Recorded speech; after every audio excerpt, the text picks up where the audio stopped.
Bonsoir à tous, ce soir je suis aux ateliers Berthier de l'Odéon pour les 3 sœurs de Timofey Kouliabine, 4h20, en langue des signes russe. Honnêtement, si j'avais pas lu la critique de Anne Yadkin dans Libération, je pense que je serais pas venu le voir. Et ça m'a vraiment donné envie. Et alors, à l'entrée, juste avant le spectacle, on nous file des petits documents comme ça, qui est en fait un plan du décor, et aussi la liste des personnages avec un petit descriptif. De plus en plus maintenant au théâtre, on a des documents comme ça qui sont très pratiques, qui nous donnent des clés pour mieux comprendre la pièce, mais qui n'ont rien à voir avec la Bible. La Bible, c'est un outil de médiation avec une intention du metteur en scène. Là, c'est vraiment juste un document pratique en fait.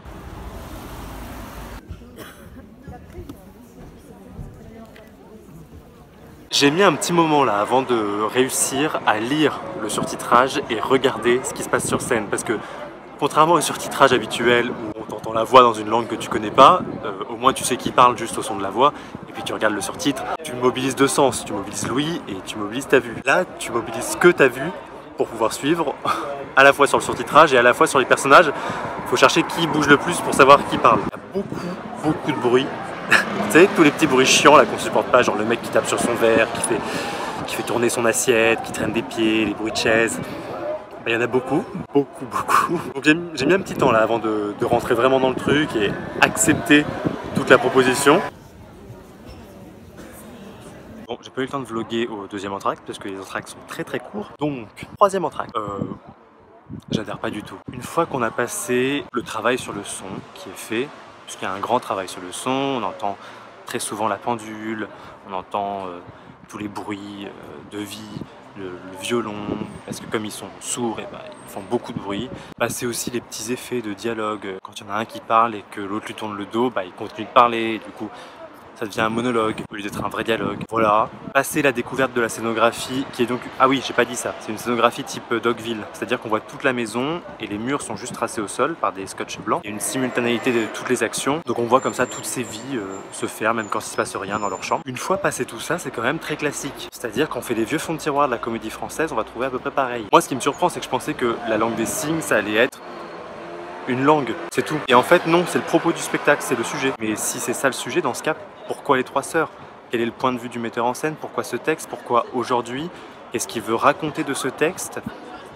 En fait, je trouve que c'est un peu faible de baser une mise en scène que là-dessus. Et au bout d'1h30, on a compris, on a vu tous les effets possibles. Alors c'est une belle exploration, hein, mais du coup c'est quoi? C'est du spectacle exercice en fait. On explore toutes les possibilités que peut offrir le théâtre, si on change ça, si on met telle langue. Enfin en tout cas, moi c'est pas ce que je recherche au théâtre et c'est pas la vision que j'ai de la mise en scène des classiques à l'ère contemporaine. Ou alors du coup on a pris le texte des 3 sœurs pour prétexte à faire un théâtre documentaire anthropologique sur ce que c'est que la vie d'une famille sourde quoi.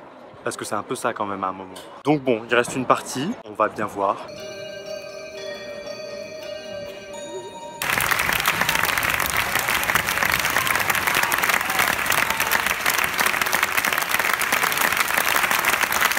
Bon, j'ai dû passer à côté d'un truc moi parce que il y avait des gens en larmes dans la salle à la fin, et alors moi pas du tout. Même si je dois bien reconnaître que la 4e partie est un peu plus intéressante. Le jeu est un peu plus stylisé, il y a moins de monde sur scène, c'est un peu plus intime, on se concentre beaucoup plus sur le jeu. L'actrice qui m'a le plus touché, parce que j'ai quand même été un peu touché, c'est Masha. Et je dois dire, dans cette 4e partie, elle est incroyable. J'ai pas son nom là, je vais mettre sa photo ici là, comme ça dans le petit coin. C'est sur la transposition, j'ai oublié d'en parler tout à l'heure. Je comprends pas quand on fait une transposition, parce qu'en gros là tout le monde a des iPads, des iPhones, tout ça, donc il y a Miley Cyrus au début.